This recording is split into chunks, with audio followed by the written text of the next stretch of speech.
I mean, she basically called Melania Trump a prostitute. That's what Honora is about. So how do you feel about somebody doing that in public and a crowd of liberals all just roaring with laughter? Well, as a comedian, I think it should be cool to make jokes. I guess that's how I feel. You said, is that a funny joke? Brigade. It's an award show fair. They're out, they're usually, they're really? Not like calling the first the lady a hooker? When did people do that to a Democrat first lady? In today's video, comedian Trae Crowder absolutely destroys Piers Morgan and his MAGA panel in a heated debate over a joke Chelsea handler made about Melania Trump, calling her a prostitute. Now, whether you found that joke funny or not, Trae Crowder makes a very good point in the debate. The First Amendment. Yeah, free speech. He points out that Chelsea handler, as a comedian, has every right to make a joke, even if it ruffles some feathers. That's literally how comedy and free speech work. Meanwhile, the same folks crying about offensive jokes are backing a guy who regularly attacks people on Twitter, calls women nasty, and throws out racist dog whistles. But this is where they draw the line? So let's dive in and watch how Trae Crowder shuts down Piers Morgan and his MAGA panel in this heated debate. Michelle Obama, people have said, okay, this is what I always, as a comedian, I can tell you. So, like, a ton of horrible stuff about Michelle Obama. Yeah, they said the stuff that people said about Michelle Obama and everything over. But my point is, on stage in front of an audience, I can tell you that. No, I know it's true because as a comedian, I know, and I think most comedians would agree. It's like conservatives; they do tend to be very thin-skinned. They are very easily offended. They don't take jokes very well. You kind of have to walk on eggshells around them because you will offend their delicate sensibilities. That's tough for me because I'm a big free speech guy as a comedian. So I'm not used to this, I mean, I am used to this. Chelsea, she said, she called her a prostitute. Maybe that's not really fair. Maybe like gold digger probably would have been better. But I feel like when people say, they don't just say gold digger. Usually there's some other word that comes out. They say gold digging. What is it? I can't remember. It's on the tip of my tongue. But anyway, whores, right? Yeah, gold digging whores. So, but I don't know where Chelsea got the prostitute thing from. No, that's totally out of line. What you guys are? I thought y'all are you can't joke about anything anymore crowd, right? I got to be honest with you. You can joke about what you like, and my only comparison is yes, people trolled Michelle Obama and so on. I don't remember any famous comedian doing it on stage at an award show calling Michelle Obama a prostitute, or Hillary Clinton, or any other Democrat wife, for that matter, ever.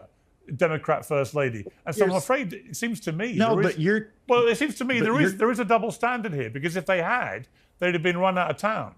And that's the difference. But your countryman Ricky Gervais very famously went in on the woke Hollywood elite and all that, like countless times to their face. Hang on.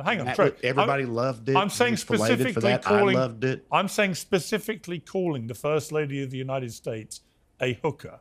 That's what I'm talking about. If you're gonna define it that narrowly, no, I can't find an analogy to that. But people, there hasn't been one. But that's okay. Because it's okay if you're a Democrat. If you're a Democrat, it seems to me that's fine. It's fine to do it about a Republican First Lady. My point is, no one has ever done that from the right or left about a Democrat First Lady. There is a double standard about Melania Trump that I find repulsive. And if I was Donald Trump, I'd be repulsed by that as well. I just think you should be able to joke about anything as a comedian. That's all I'm saying. I think it's ridiculous to draw the line there. These people are in power. You can punch up. You can make fun of a Democrat First Lady if you want to. You can make fun of the Republican one. It's fine. People either laugh or they won't. If she's in front of a Hollywood crowd, they're liberals. They laugh. Whatever. If she does it in front of another crowd, they're not going to. People at home don't have to like it. They could get mad. But, like I said, I believe in the First Amendment. I believe in free speech. You should be able to say these things, Oh, you can say it, but I can call it out. Now, this whole exchange between Piers Morgan and Trae Crowder is a perfect snapshot of how out of touch the right gets when it comes to comedy and free speech. Trae Crowder nails it with his take. He's a comedian. He gets how jokes work. He points out the obvious. Conservatives love to cry about cancel culture and being censored, But the second a joke hits too close to home, suddenly they're the one demanding censorship and pearl clutching over decency. You can't have it both ways. Either free speech applies to everyone, comedians included, or it doesn't. Also, Piers trying to act like Michelle Obama was never disrespected is wild. She was called a man, mocked for her body, her intelligence, even her gardening. And that was from elected officials, not just edgy comedians. Let me get a Mike. Mike. Yeah. Mike, are you happy that Chelsea Handler called the First Lady a prostitute? I mean, it's a stupid joke. I didn't think it was particularly funny, but I think, like, you know, Piers, like, you call yourself an anti-woke host. Like, this is an awfully woke conversation, I think, to be it's not, though, is it? I actually don't think it is. I don't think calling First Ladies prostitutes is, A, it's not funny, but B, it's just wrong, isn't it? I mean, I'm not even American, and I feel it's wrong. Listen, I agree with you. I didn't think the joke was particularly funny. I had no idea what a Nora was until I read the briefing for this conversation earlier today. Never heard of the movie. But look, I think conservatives need to lighten up. I think liberals need to lighten up. Like, was it Whitney Cummings on New Year's Eve that did a bunch of, like, anti-Kamala, anti-Biden jokes, and, like, the left went crazy? Like, let comedians have fun. If you don't like it, turn off the TV. No, I'm all in favor of that. Right to the point you call First Ladies hookers. I just think it crosses a line. Let me bring in Mercedes. I mean, like, Mercedes, is there a line?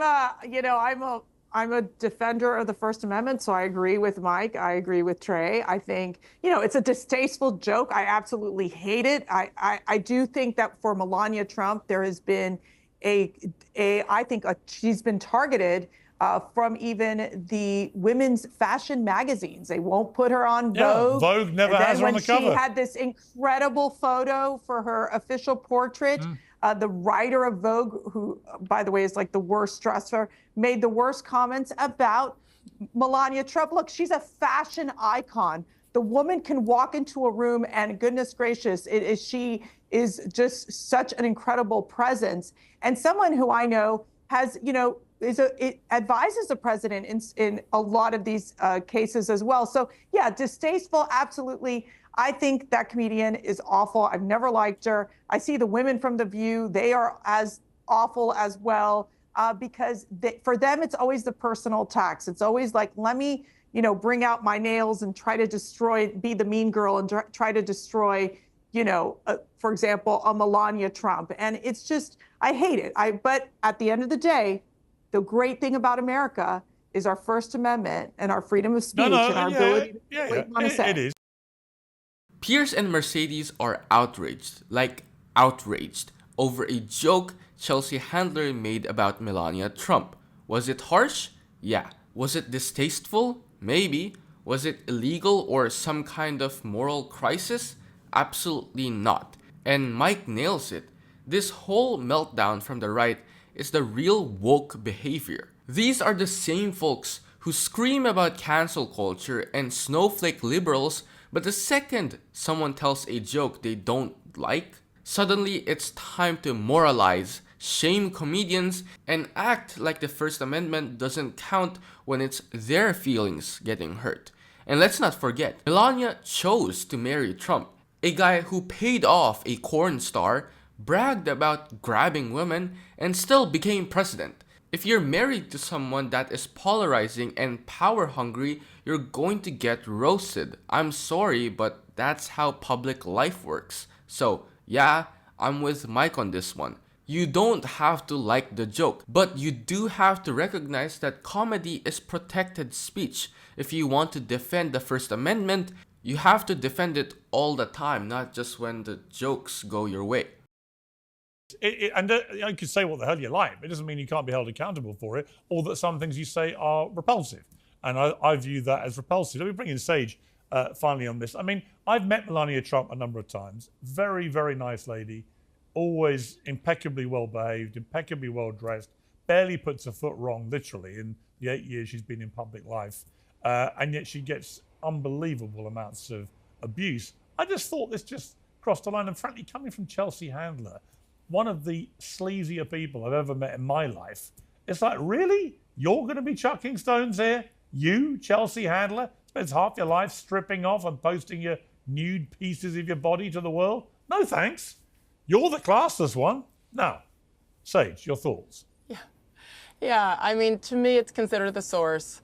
My bar is so low for the Chelsea handler types out there that I'm almost immune to it and not offended anymore, because this is kind of what I would expect from her. And it was interesting also to see in the crowd, a lot of those liberals kind of were afraid to smile, sitting on their hands a little bit, because it's just a little bit too far and unnecessary. And maybe I'm a romantic, you guys, I don't know. I just think the divisiveness as a whole, read the room. Let's try to be tasteful with things like this. And there's a difference between, calling someone a dummy even versus insinuating that she's a prostitute. I do think the double standard with Melania has been quite sad to see. You look at the first term for Donald Trump and how they treated her.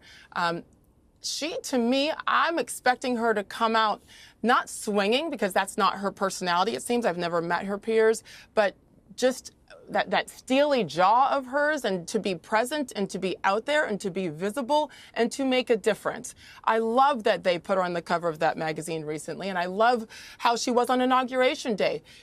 Melania Trump doesn't care. She knows who she is. She knows who her husband is. And she actually is classy. And to me, it is quite different from the woman that we saw. When was Joe's debate? Back in June, and she came out on the stage afterwards. Good job, Joe. You did such a good job answering the questions. Like, stop. And again, Dr. Jill, I will use air quotes once again, Mike. At the end of the day, we want a first lady who represents our country well, who is classy, and at the end of the day, I think is there, I hope, to support her president and not make it about her versus him. That's what Melania Trump is. And I look forward to seeing her being more vocal, more out there this term. I think she will be. We've already seen it.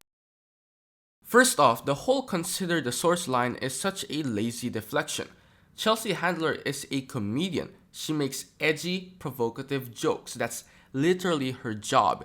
Then there's this idea that Melania Trump has been unfairly treated and never put a foot wrong. Really? We're rewriting history now?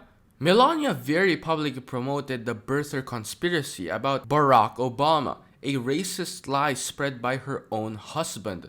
She wrote a "I really don't care, do you?" jacket on a visit to detained migrant children. That's not classy. That's calculated and cold. So let's stop acting like she's been some untouchable icon of dignity. This whole debate is a perfect example of how performative MAGA outrage works. They love free speech until someone uses it against their team. Piers is offended by a joke, then by the actual harm caused by Trump-era policies or Melania's complicity in them. Pause. Are you getting tired of getting half the story from biased news sources?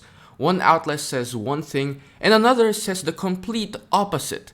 How are you supposed to know what's actually true? That's where ground news comes in. It lets you compare how different media outlets, left, right, and center are covering the same story. So you can see the full picture instead of just the echo chamber. And here's the best part. Click the link in the description and get 40% off the Vantage tier, which gives you even deeper insights into media bias and political trends. Stay informed, think for yourself, and check out ground news in the description down below.